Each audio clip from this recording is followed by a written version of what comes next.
Very good morning students. मैं Naresh Malik, lecturer in economics, government senior secondary school Buddhakheda Lathar, department of school education Haryana के e learning Edusat programme में आपका स्वागत करता हूं। बच्चों, आज का जो हम टॉपिक शुरू करने वाले हैं वो हमारी जिंदगी से संबंधित है। हम उपभोक्ता हैं, आप भी हैं, मैं भी हूं, सरकार भी है, बहुत सारी फर्में हमारे यहाँ काम करती हैं, वो भी उपभोक्ता हैं। तो इस तरीके से हम देखते हैं कि एक व्यक्ति, एक संस्था किस तरीके से उपभोक्ता है, उपभोक्ता क्या है, उसका व्यवहार क्या होता है और वो किस तरीके से अपने पैसे को खर्च करे कि उसे अधिकतम संतुष्टि हो। इस संदर्भ में आज का हमारा लेक्चर रहेगा। कंज्यूमर बिहेवियर का ये पार्ट 1 है। इसके अंतर्गत आज जो हम पढ़ने वाले हैं वो है कार्डिनल अप्रोच, यानी कि गणनावाचक तरीके से हम उपयोगिता का अध्ययन करेंगे। फिर हम क्रमवाचक उपयोगिता के माध्यम से अध्ययन करेंगे और क्रमवाचक के अंतर्गत हम पढ़ेंगे तटस्थ वक्र क्या होता है, उसका ढलान क्या होता है, उसकी विशेषताएं इत्यादि। चलिए आज का लेक्चर शुरू करते हैं कि उपभोक्ता व्यवहार, उपभोक्ता क्या है और उसका व्यवहार क्या है। उपभोक्ता वह आर्थिक एजेंट है जो वस्तुओं को खरीदता है अपनी प्रत्यक्ष संतुष्टि के लिए। देखिए बच्चों, हम वस्तुएं क्यों खरीदते हैं, यहां आपको कुछ चित्र नजर आएंगे। जैसे ये खाने पीने का सामान है, ये दवाइयां हैं और ये जूते हैं और ये छाता है। देखिए छतरी क्या काम आती है हमें, ये हमें बारिश में भीगने से बचाती है। जूते क्या काम आते हैं, जूते हमें धूल मिट्टी कंकड़ पत्थर से हमारे पैरों को बचाते हैं। दवाइयाँ क्या काम आती हैं, दवाइयाँ हमें जब हम बीमार होते हैं तो हमें जल्दी ठीक करने से मदद करती हैं। और फ्रूट्स और वेजिटेबल्स जो हैं ये हमें ताकत देते हैं इस तरीके से। तो देखिए क्या है, उपयोगिता की वजह से ही हम क्या है इन सभी वस्तुओं को खरीदते हैं। सवाल ये उठता है कि उपयोगिता क्या, किसी वस्तु का वह गुण जो हमारी आवश्यकता को पूरा करता है। अब सब्जियों में क्या गुण है कि वो हमारे पेट को भरती हैं और हमें ताकत देती हैं। दवाइयों में ये गुण है कि वो हमें बीमारियों से बचाते हैं। जूतों में ये गुण है कि वो हमें धूल मिट्टी कंकड़ पत्थर से बचाते हैं। पानी हम पीते हैं तो उसमें क्या है, टू क्वेंच अवर थर्स्ट, प्यास बुझाने का गुण है उसके अंदर, इसीलिए हम वस्तुओं को खरीदते हैं। तो कहने का अभिप्राय ये हुआ कि उपयोगिता के कारण हम है वस्तुओं को खरीदा जाता है हमारे द्वारा। तो उपयोगिता किसी वस्तु का वह गुण जो हमारी आवश्यकताओं को पूरा करता है उसे हम उपयोगिता कहते हैं। उपयोगिता को देखें हम दो संदर्भ में देख सकते हैं। एक गणनावाचक उपयोगिता, यानी कि हम उपयोगिता को मापेंगे, और एक क्रमवाचक, यानी कि हम उपयोगिता को नहीं मापेंगे, हम तुलना करेंगे। जो गणनावाचक है ये डैनियल ब्रोनोली ने 18th सेंचुरी में इसे दिया था और उसके बाद मार्शल और गॉसन ने इसका विकास किया था। यहां हम उपयोगिता अवधारणा की बात करेंगे या उसका अध्ययन करेंगे। कहने का अभिप्राय ये है कि हम कुल उपयोगिता और सीमांत उपयोगिता का यहाँ पर हम अध्ययन करेंगे, जिसके अंतर्गत हम उपयोगिता को मापेंगे गणनावाचक संख्याओं में। अगला क्रमवाचक में जो है एजवर्थ ने इसे दिया था, पेरिटो हिक्स और स्लट्सकी ने इसका विकास किया है। यहां हम जो बात पढ़ेंगे वो है तटस्था वक्र। तटस्था वक्र का हम यहां पर अध्ययन करने वाले हैं। चलिए देखते हैं। उपयोगिता, उपयोगिता गणनावाचक के हिसाब से कुल उपयोगिता और सीमांत उपयोगिता दो रूपों में ये बटी हुई है। अब कुल उपयोगिता क्या है, वस्तु की दी गई सभी इकाइयों का उपभोग करने से मिलने वाली उपयोगिता का जोड़ है। सपोज करें आप 4 सेब खाते हैं तो चारों सेबों से मिलने वाली उपयोगिता का जोड़ जो है वो क्या कहलाएगा, कुल उपयोगिता। जैसे एग्जाम्पल में है, यदि 3 सेब हमने खाई और तीनों सेबों से मिलने वाली उपयोगिता का जोड़, यानी कि पहली सेब से प्लस दूसरी सेब से प्लस तीसरी सेब से जितनी भी उपयोगिता मिली उसका जोड़ क्या कहलाएगा, कुल उपयोगिता कहलाएगा। सीमांत उपयोगिता क्या है, एक इकाई और अधिक हम उपभोग कर रहे हैं किसी भी वस्तु की। सपोज करें हम सेब की एक इकाई और अधिक लेते हैं तो एक अतिरिक्त इकाई और लेने से कुल उपयोगिता में जो परिवर्तन या बदलाव आएगा उसे हम कहेंगे सीमांत उपयोगिता। जैसे एमयू तीसरी सेब से कितनी हमें उपयोगिता मिली है, उसमें से हमें दूसरी सेब से कितनी मिली थी वो लेस कर दें तो हमें तीसरी और इकाई लेने से जो बदलाव आया वो हमारा जो कहलाएगा वो सीमांत उपयोगिता तीसरी इकाई की कहलाएगी।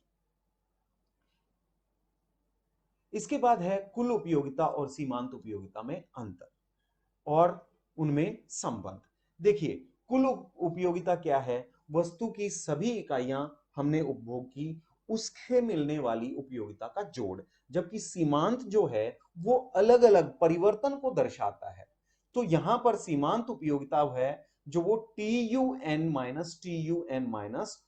है, यानी कि आखिरी में एक जो इकाई हमने ली और उससे पहले जो हमने इकाई उपभोग की, उसका जो बदलाव है वो है आपका सीमांत उपयोगिता। जैसे हम एक सेब लें तो यहां पर हमें टोटल यूटिल्स हमें जो मिलते हैं वो 8। यहां एक बात ध्यान रखने वाली है कि उपयोगिता को हम यूटिल्स में मापेंगे। जैसे दूध लीटर में होता है, कपड़ा मीटर में होता है, तो उपयोगिता हम यूटिल्स में मापते हैं।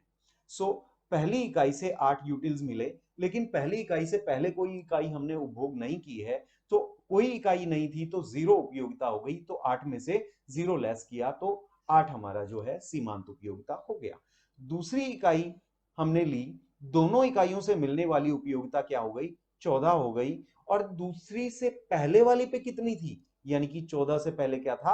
8 था। तो ये जो बदलाव है, 14 में से 8 हम लेस करेंगे तो ये हमारा जो है 6, ये सीमांत उपयोगिता कहलाएगा।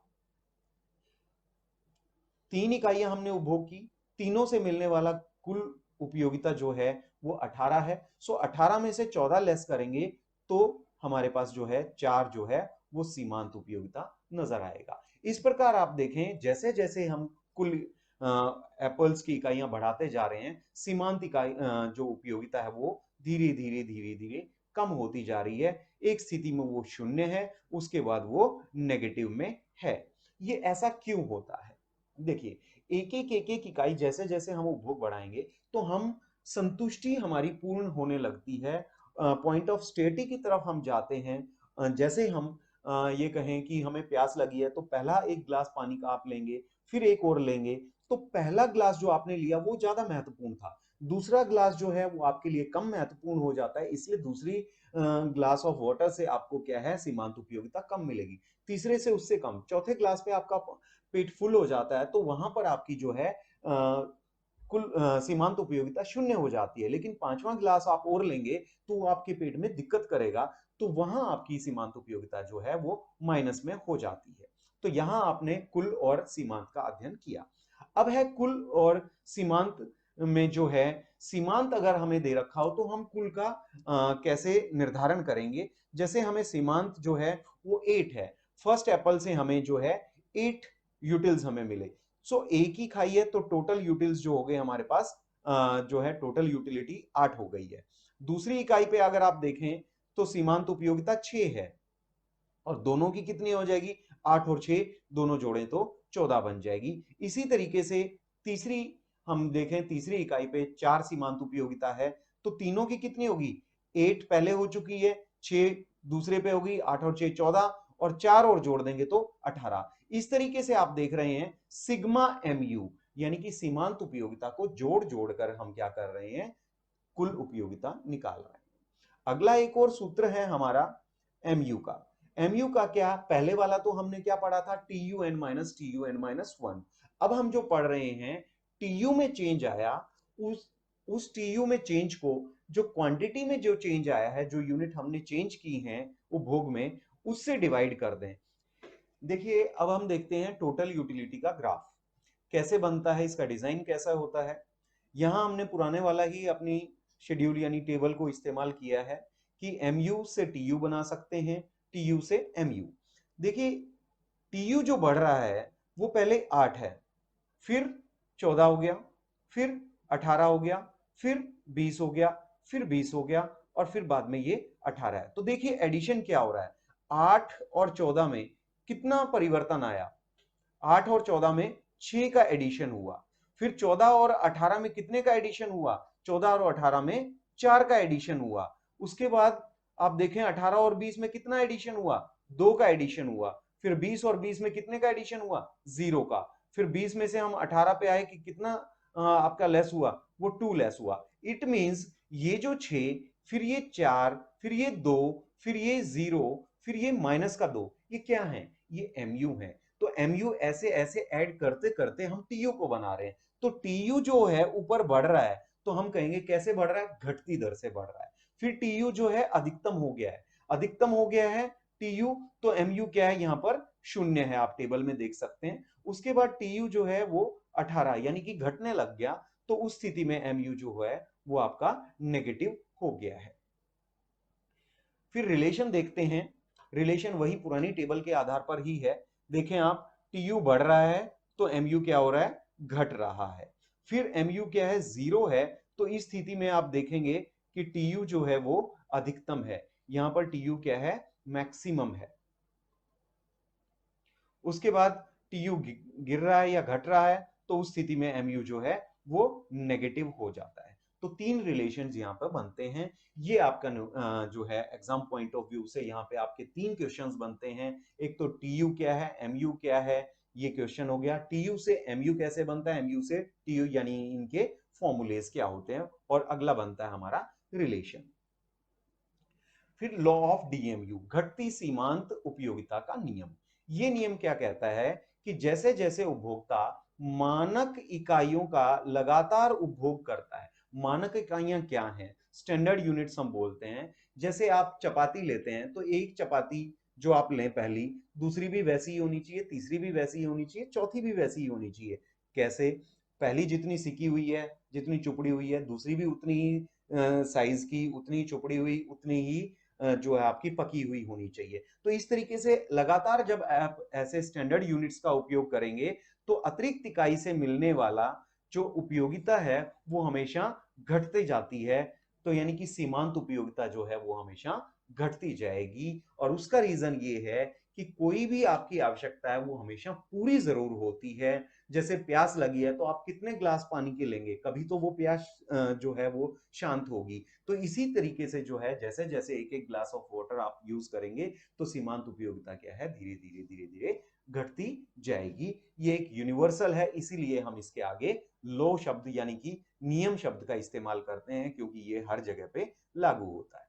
इसके बाद है ऑर्डिनल व्यू, क्रमवाचक दृष्टिकोण। यानी कि उपयोगिता को हम यहां पर अब मापेंगे नहीं, यहां आप क्या करेंगे, क्रम के रूप में हम उसे दर्शाएंगे। उपयोगिता को मापा नहीं जाएगा, केवल तुलना की जाएगी उसकी। क्योंकि यहां पर जो ब्रिटिश इकोनॉमिस्ट हैं एजवर्थ, इन्होंने ये ऑर्डिनल व्यू 1881 में दिया था। उसके बाद इसका विकास जो है हिक्स और एलन ने किया है। इन लोगों का ये मानना है कि ये जो है मन के आधार पर जो है उपयोगिता तय होती है, कि मुझे सेब पसंद है तो वो कितनी पसंद है, ये हमारा मस्तिष्क, हमारा साइको यानी कि हमारा मनोविज्ञान हमें बताता है। तो इसीलिए हम यहाँ इनकी तुलना करेंगे, ना कि हम पुराने वालों की तरह गणनावाचक की तरह उसे मापेंगे। सिर्फ हम यहाँ तुलना करेंगे, यानी कि उपयोगिता की तुलना की जाएगी। और तुलना में हम क्या करेंगे, रोमन नंबर्स के आधार पर हम बताएंगे कि फर्स्ट ये हमें पसंद है, सेकंड ये हमें पसंद है, थर्ड ये हम पसंद है। तो इस तरीके से आप जो है तुलना करेंगे। और इस चीज को समझने के लिए हम एक वक्र का इस्तेमाल करेंगे जिसे हम कहते हैं इंडिफरेंस वक्र, यानी कि उदासीनता वक्र। अगला नाम इसका है तटस्था वक्र या अंधिमान वक्र या सम उपयोगिता वक्र। ये वक्र क्या है, देखिए, उदासीनता वक्र का जो प्रयोग है वो हम इस बात के लिए इस्तेमाल करेंगे कि हमें कितनी इकाइयां वस्तु की उपभोग करनी चाहिए। ऐसा तो नहीं हो सकता कि हम अनगिनत इकाइयां वस्तु की, कोई भी वस्तु है उसकी उपभोग करें। तो एक लिमिट फिक्स करने के लिए एक तो हम तय करेंगे कि उदासीनता वक्र के माध्यम से कि हमें संतुष्टि कितनी मिलती है, और उस संतुष्टि को हम लेने के लिए वस्तु के ऊपर पैसे खर्च करेंगे, जिसे हम कहते हैं बजट रेखा। तो फिलहाल हम आज के लेक्चर में हम उदासीनता वक्र का हम अध्ययन करेंगे, या तटस्था वक्र है क्या। ये अध्ययन करने के लिए कुछ मान्यताएं हैं। पहली मान्यता क्या है, उपभोक्ता जो है वो विवेकशील है। विवेकशील का अभिप्राय क्या है, वो अपनी बुद्धि का इस्तेमाल कर रहा है। इसका मतलब सोच समझकर उपभोक्ता जो है वस्तु को खरीदेगा और उसके ऊपर सोच समझ के ही पैसे खर्चेगा। नेक्स्ट, उपयोगिता को मापा नहीं जा सकता, उसकी तुलना की जा सकती है। पूर्ण संतुष्टि नहीं है, एक उपभोक्ता कम मात्रा के स्थान पर अधिक मात्रा को ज्यादा पसंद करता है एक उपभोक्ता। नेक्स्ट है पसंदगी का क्रम, उपभोक्ता बताएगा कि ए संयोग ज्यादा बेहतर है बी से, या बी संयोग ए से ज्यादा बेहतर है। ये अपने वो मन में तय कर लेता है।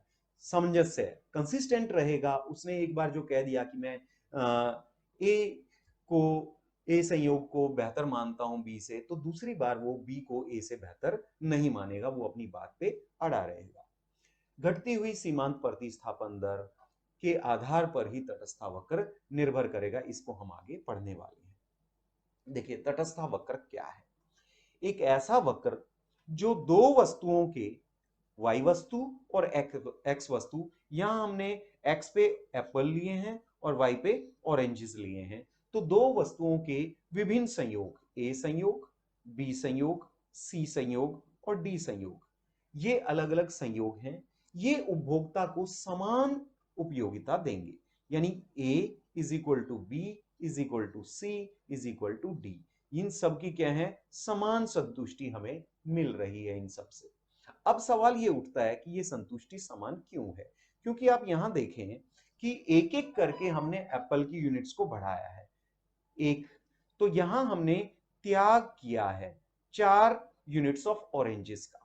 फिर एक एप्पल 2 से हम 3 पे गए, वहां हमने त्याग किया है 3 यूनिट्स का। फिर हम 3 से 4 पर गए, वहां हमने त्याग किया है 2 यूनिट्स का। तो आप क्या कर रहे हैं, यहां आप देखेंगे कि 4 3 2, इस तरीके से हम एक एक इकाई x यूनिट की बढ़ा रहे हैं, तो y इकाई का हम क्या कर रहे हैं, त्याग कर रहे हैं। तो जब हम त्याग करेंगे तो यूटिलिटी लॉस हो जाएगा, उपयोगिता का क्या होगा, नुकसान होगा। और वो एक एक यूनिट जब हमें एप्पल की मिल रही है, यहां हम यूटिलिटी क्या कर रहे हैं, गेन कर रहे हैं, यूटिलिटी गेन। तो gain is equal to loss हो गया। तो जितनी उपयोगिता का हमने नुकसान किया, उतनी ही उपयोगिता हमें प्राप्त हो गई। इसीलिए प्रत्येक संयोग के ऊपर जो है हमें समान संतुष्टि प्राप्त होती है। देखिए प्रतिस्थापन की सीमांत दर के आधार पर इस वक्र का निर्माण हुआ है। और वो प्रतिस्थापन की सीमांत दर है क्या, एक्स वस्तु की एक अतिरिक्त इकाई का उपभोग करने के लिए वाई वस्तु की जितनी इकाइयों का त्याग होता है। ये अभी हमने थोड़ी देर पहले पढ़ा था कि पहले हमने 4 इकाइयों का त्याग किया, फिर हमने 3 इकाइयों का त्याग किया, फिर हमने 2 इकाइयों का त्याग किया। तो ये जो त्याग है वो घटती दर पर हो रहा है। अब ऐसा क्यों हो रहा है कि एक को तो एक्स को तो हम एक एक यूनिट बढ़ा रहे हैं, और वाई की इकाइयों का हम जो त्याग है पहले ज्यादा कर रहे हैं, फिर उससे कम कर रहे हैं, फिर उससे कम कर रहे हैं। वो इसीलिए है कि जैसे जैसे एप्पल की इकाई हमारे पास आएंगी, ये तो हम एक इमेजिनरी एग्जांपल ले रहे हैं एप्पल, आप कोई और एग्जांपल भी ले सकते हैं किसी वस्तु का। तो आप एप्पल की एक एक इकाई ले रहे हैं, तो जब एप्पल की इकाइयां हमारे पास ज्यादा आ जाएंगी, तो उसके लिए हमारे लिए महत्व हमारी नजरों में क्या होगा, कम होगा। तो y की जैसे जैसे कम होती जाएंगी, उसकी उपयोगिता हमारे लिए बढ़ती जाएगी। तो x की यानी एप्पल की एक यूनिट और लेंगे, तो वो हमारे पास ज्यादा होंगी, तो उनकी लिए जो हमारी यूटिलिटी है वो कम होने लग जाएगी। तो इसीलिए हम y यूनिट्स का जो त्याग है वो कम दर पर करेंगे। जैसे यहां पर हमने संयोग लिए हैं, ये एक टेबल है, 1 और 10 का है, x की 1 यूनिट है, y की 10 यूनिट्स हैं, ये एक संयोग हो गया हमारा। फिर आप देखें 2 और 6 का, ये एक संयोग हो गया। तो ये एक ए संयोग, बी संयोग, सी संयोग और ये डी संयोग। ये पिछले डायग्राम में भी आपने देखा था और इसमें भी हमने सेम टेबल का इस्तेमाल किया है। यहां आप देख सकते हो marginal rate of substitution x for y, यानी कि x की एक इकाई और लेने के लिए y की कितनी इकाइयों का हमने त्याग किया, और वो त्याग होता है delta y by delta x, यानी कि y वस्तु में कितना हमने चेंज किया, कितनी हमने कमी की, और x की एक यूनिट बढ़ाने के लिए। तो यहां आप देखें 4 हमने त्याग किया और एक यूनिट हमने x की ली, तो यहां हमारा जो सीमांत प्रतिस्थापन की दर है वो 4 है। फिर 3 और 1 देखें तो यहां 3 है, फिर ये 2 हो जाती है। ये घटती सीमांत प्रतिस्थापन दर है। इस स्थिति की वजह से, इस बात की वजह से ये जो है तटस्थ वक्र जो है, इंडिफरेंस कर्व जो है, वो है कॉन्वेक्स शेप। कौन सा शेप है, कॉन्वेक्स शेप है। इसे हम कहते हैं उन्तोदर, यानी कि ये जो वक्र है, ये मूल बिंदु, ये जो हमारा मूल बिंदु है, इसकी ओर झुका हुआ है। और इसके झुके होने का कारण क्या है? घटती सीमांत प्रतिस्थापन दर। ये पहले 4, फिर 3, फिर 2, इस तरीके से क्या है, ये घट रहा है। इस वजह से ये क्या है, ऊंटोदर है। देखिए ये ढलान जो है, यहां ढलान दर्शाने के लिए हमने ये एक तटस्था वक्र लिया है, ये एल से लेकर एम तक एक टेंजेंट ड्रॉ की है। तो इस टेंजेंट का ये जो कोण है, ये दर्शाता है कि इस पे ढलान कितना है। यहां हम एक बॉल रखें और वो बॉल ऐसे गिरती गिरती गिरती गिरती यहां गिरेगी, ठीक है। और ऐसे ही एक हम L1 और M1 ये एक टेंजेंट लेते हैं इस पॉइंट पे, बी पॉइंट पे, पहले वाला ए पॉइंट पे था। तो देखें इसका कोण कितना बन रहा है। तो यहां हम जो बॉल डालेंगे वो धीरे धीरे गिरेगी। तो इसका मतलब जो है, स्टीपर जितना होगा कर्व, यानी कि खड़े रूप में जितना होगा, उसका ढलान उतना ही क्या होगा, ज्यादा होगा। और जैसे जैसे कर्व ऐसे फ्लैटर होता जाएगा, यानी कि गिरता जाएगा, ये ढलान जो है धीरे धीरे कम होता जाएगा। तो तटस्था वक्र का जो ढलान है वो हम देखते हैं वर्टिकल चेंज, यानी कि ये लंबवत रूप में, और हॉरिजॉन्टल ये जो पड़े रूप में है ऐसे, या हम कहें delta Y by delta X, यानी कि वाई में बदलाव डिवाइडेड बाय एक्स। और ये चीज हमने पहले ही पढ़ चुके हैं हम, M R S X Y, यानी कि ये ढलान जो है पहले delta Y by delta X, ये बन गया डेल्टा वाई, और ये हो गया डेल्टा एक्स। फिर ये जो ढलान आएगा वो ये बन जाएगा, डेल्टा वाई ये हो गया, और फिर डेल्टा एक्स ये हो गया। तो इस तरीके से आप देखें कि डेल्टा एक्स तो हमने सेम रखा है, देखिए डेल्टा एक्स तो सेम है, लेकिन डेल्टा वाई पहले ज्यादा था, फिर उससे कम हो गया, फिर उससे कम हो गया। तो इसका अभिप्राय ये होगा कि ये ढलान क्या हो रहा है, धीरे धीरे घटता जा रहा है। तो ये हमारा जो ढलान है, तो वो है आपका loss in y divided by gain in x, यानी कि delta y by delta x। फिर देखते हैं उदासीनता मानचित्र क्या है। उदासीनता मानचित्र, इंडिफरेंस मैप, ये एक आपको ग्राफ नजर आता है। इसमें पहली ये इंडिफरेंस कर्व है, फिर ये इंडिफरेंस कर्व सेकंड है, तटस्थावक्र दूसरे नंबर का, फिर ये तटस्थावक्र तीसरे नंबर का, फिर ये तटस्थावक्र चौथे नंबर का। यहां आप देखें, अगर ऑरेंजेस मैंने 2 लिए हैं और एक एप्पल है, ये ए संयोग हो गया। अब बी संयोग देखें जो कि ऊंचे तटस्थावक्र पर है, वहां आपको क्या नजर आता है, ये एक है, 2, यानी कि 2 ऑरेंजेस 2 एप्पल्स हो गई। और फिर आप सी कॉम्बिनेशन देखें जो कि IC3 पर है, तो वहां पर मान लो कि ये 4 एप्पल्स हो जाते हैं, फिर ये मान लो कि 6 एप्पल्स हो जाते हैं डी कॉम्बिनेशन पे। तो आप देखेंगे जैसे जैसे हम ऊंचे तटस्थावक्र पर जा रहे हैं, हम ऑरेंजेस को तो उतना ही रखे हुए हैं, लेकिन एप्पल्स की इकाइयां हम बढ़ा रहे हैं।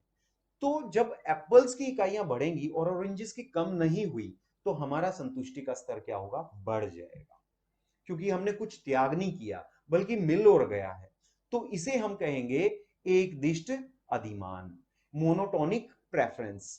इसको आप ऐसे समझ सकते हैं, सपोज करो दिवाली के टाइम पे आपके एक मामा जी आते हैं, और वो आपको गिन के, आपके फैमिली मेंबर्स को गिन के, यानी कि आप 5 फैमिली मेंबर्स हैं, तो गिनती के आपको 5 लड्डू और 5 मान लो कि बर्फी लेके आते हैं, ठीक है।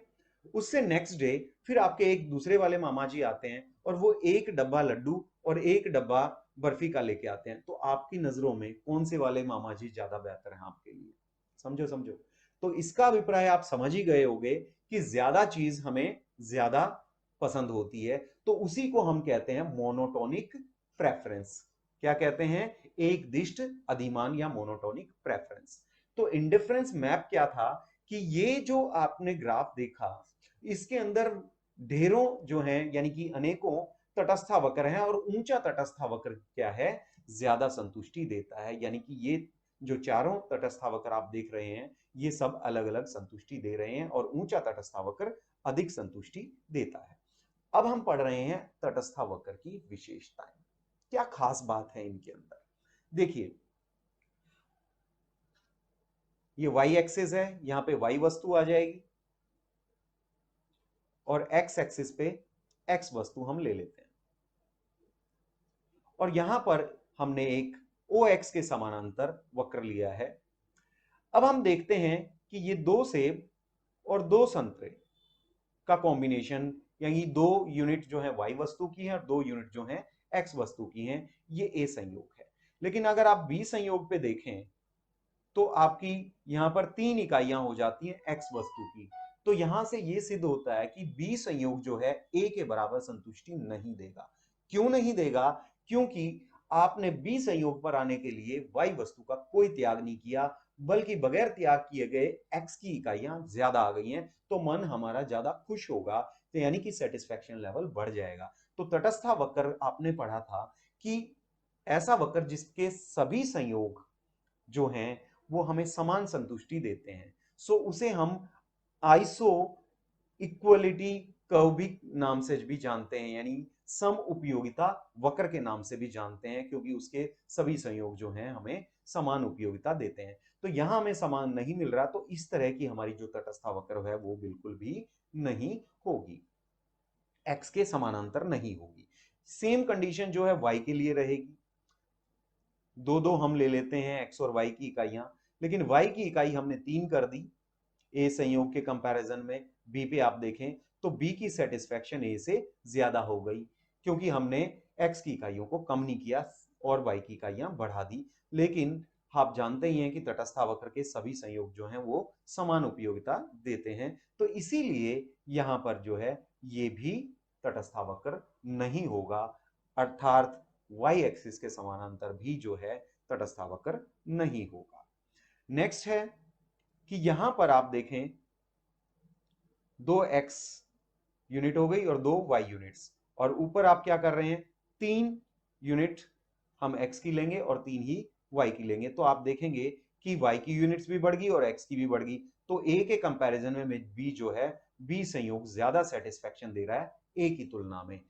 तो हम जानते हैं कि आईसी के सभी संयोग जो हैं समान उपयोगिता देते हैं, इसलिए ये बढ़ता हुआ भी नहीं होगा तटस्था वक्र इस तरीके का। अगला देखें कि ये एक स्ट्रेट लाइन है, तो स्ट्रेट लाइन है, तो स्ट्रेट लाइन में एक एक करके जब हम एक्स की इकाई बढ़ाएंगे तो आप देखें त्याग कैसे बदल रहा है। त्याग जो है वो समान दर से है, यानी कि जो सेक्रीफाइस पहले था वही सेक्रीफाइस उतना ही बाद में है। तो इसका मतलब क्या है, समान प्रतिस्थापन दर है, प्रतिस्थापन दर। जबकि एक्चुअल में जो है तटस्था वक्र घटती सीमांत प्रतिस्थापन दर पर आधारित होता है, तो ये भी तटस्था वक्र ऐसा नहीं होगा।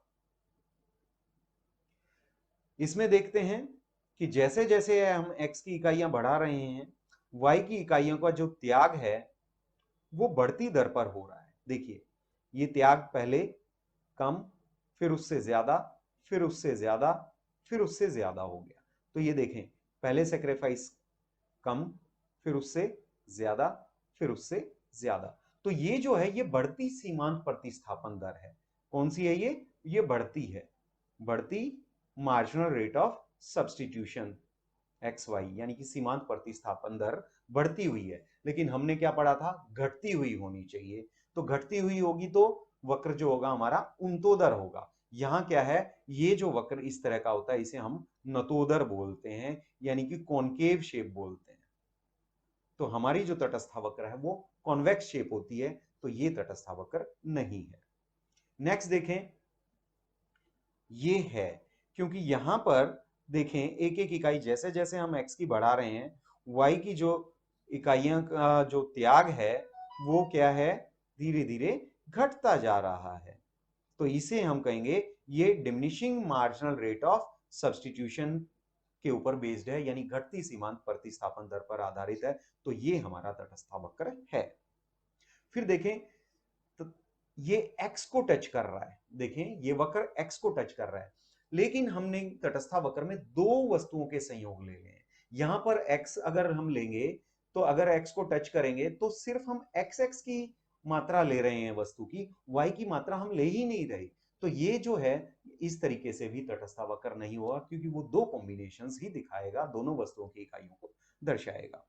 अगला भी ऐसा ही है, y को नहीं, y एक्सिस को नहीं छुएगा। ये क्यों नहीं छुएगा? क्योंकि y को छूता है तो हम केवल क्या कर रहे हैं, y की इकाई ले रहे हैं और x की इकाइयां जो हम ले ही नहीं रहे हैं। तो ये भी जो है तटस्थावक्र नहीं होगा। तटस्थावक्र क्या होगा? जिसमें दोनों वस्तुओं के कॉम्बिनेशन हम दर्शा रहे होंगे, ये हमारा तटस्थावक्र होगा।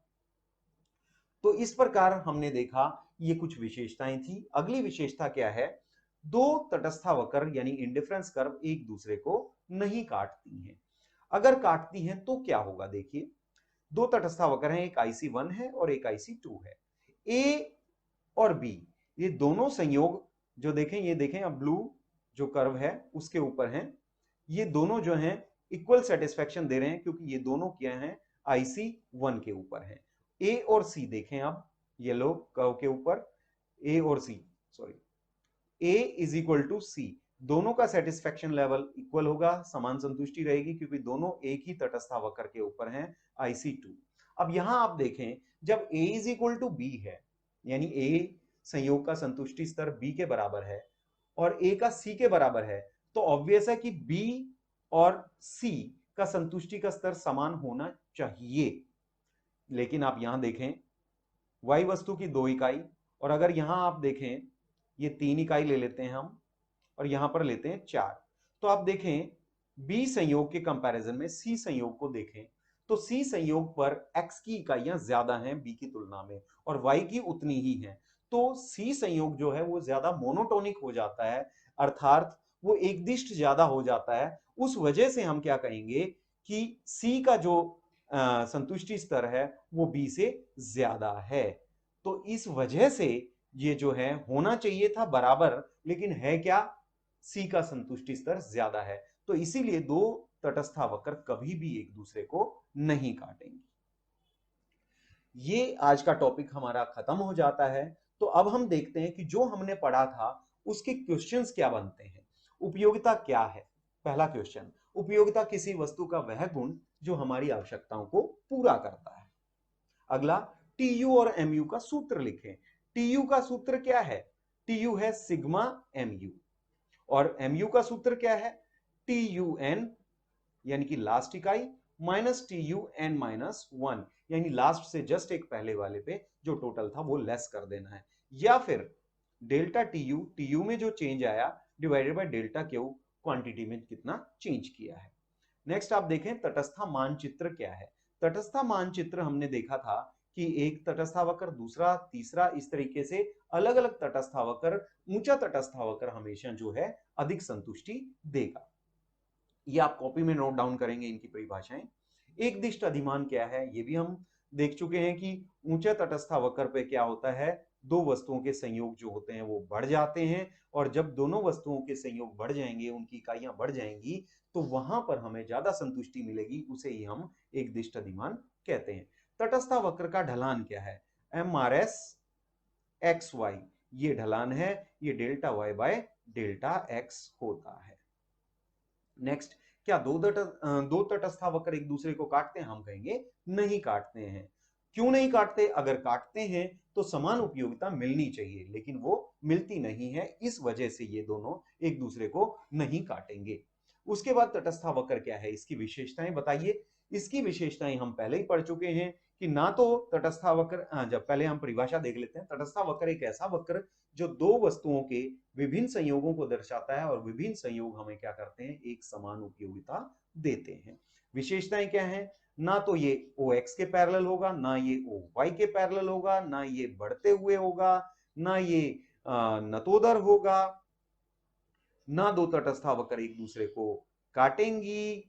और आपने देखा था कि दो तटस्थावक्र जो हैं, आपने जो बनानी है वो ऐसे नहीं बनानी है कि ये x के पैरेलल हो जाए और ये y के पैरेलल हो जाए, ऐसे नहीं बनाना। आपने बनाना है कि ये ऐसे अप्रोच करे x की तरफ, x एक्सिस की तरफ, और अप्रोच करे y की तरफ। तो आज के ये जो क्वेश्चंस थे, ये कुछ मेन क्वेश्चंस हमने इसमें से छांटे हैं। तो आप सभी बच्चे अपने टीचर्स के साथ डिस्कस करेंगे, अपनी नोटबुक को पूरा करेंगे, उनसे चेक करवाएंगे। उम्मीद करता हूं आपको समझ में आया होगा। Thank you.